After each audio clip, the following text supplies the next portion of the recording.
Hello, my name is Oscar Ruiz, and this is a project I created for ECE 532 using MathWorks Simulating tool. As I mentioned in the project, I created an advanced driver assistance system that consists of a cruise control, an adaptive cruise control, and an intelligent speed limiter.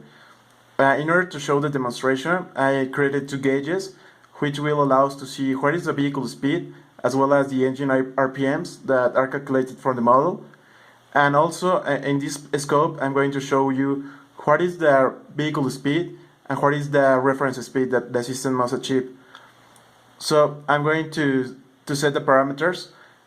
First, for the cruise control speed, I'm going to set the speed to 50 kilometers per hour. Since there is no other system engaged, the system will automatically accelerate the vehicle until we reach 50 kilometers per hour, as is shown in the gauge. On the plot, you can see that the acceleration was smooth and there was no overshoot, so giving a pleasant drive for the user. Next, I'm going to show you the behavior of the adaptive cruise control. First, I'm going to set the time head await setting to level 1. This is the seconds that the user wants to maintain between vehicles. Then I'm going to set the lead vehicle speed to approximately 40 kilometers per hour.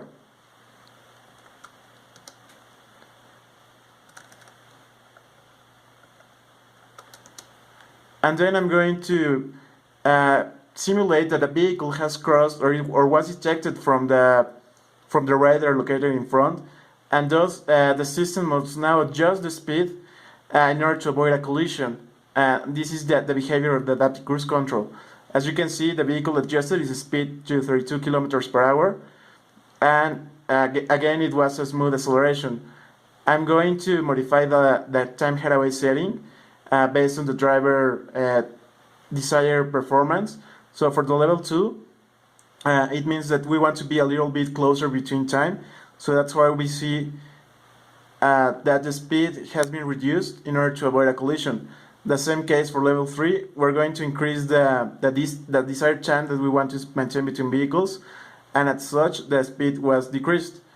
In the case that the vehicle in front of us accelerates or changes lanes, let's assume that it is now cruising at 180 kilometers per hour and that it is too far away for us, then the system will automatically try to reach the cruise control speed.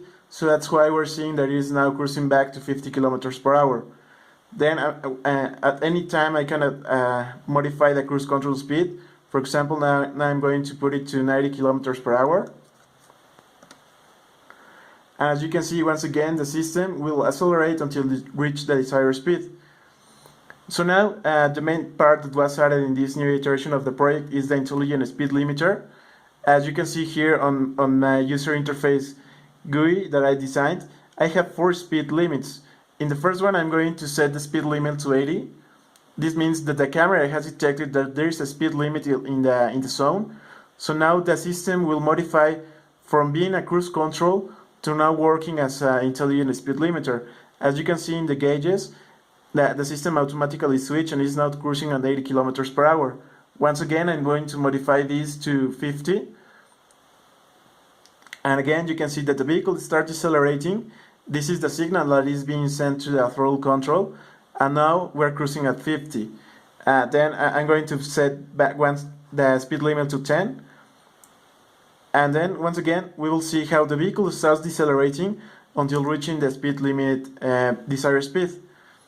In case that, for example, I'm going to now modify the cruise control speed to 60 kilometers per hour.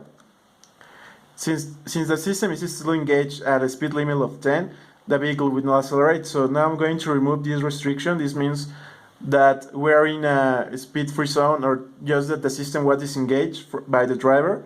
So I'm going to modify this parameter, and we will see how the vehicle will once again accelerate to the desired speed of 60 kilometers per hour. After this, I'm going to simulate that a speed limit of 50 kilometers per hour is detected. So at this point, the vehicle must not accelerate because we have set as desired speed of 60 kilometers per hour. And thus we can see that the system behaves as expected.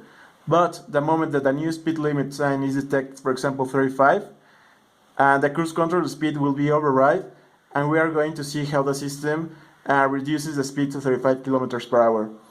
So with this, I'm going to end my simulation. I hope there are no doubts regarding the behavior of the model I created. And if you have any questions, please let me know and I will gladly answer them. Thank you very much.